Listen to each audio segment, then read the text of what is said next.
Gaskiya ana sai. Yawwa, me ya kike cewa? Rahama Sadau cikakken garin yar Kaduna ce.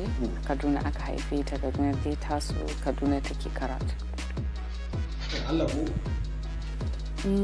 To amma Rahama Sadau mutane suna cewa wai biki makaranta ba. To me gaskiya akan hakan? Ina yi. To in dai har ba gaskiya mutane suke faɗa akan cewa biki makaranta ba, to ki faɗa mana wace makaranta kika yi? Nursery and primary school ina a Labai International School. To naji. To amma me burinki a rayuwa? Ba ni da wani buri da nake so na zama irin dancer. Me rawa kika ce?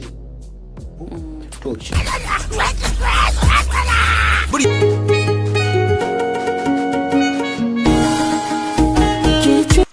Kai amma gaskiya ba a dawo Rahama Sadau, kin yi rawa. Masoyi na wanda bai da tamka. Na zo gurin ku ne yau da sassanyin safiya domin ku buɗe mun kunnuwan ku na turo sako zazzafa da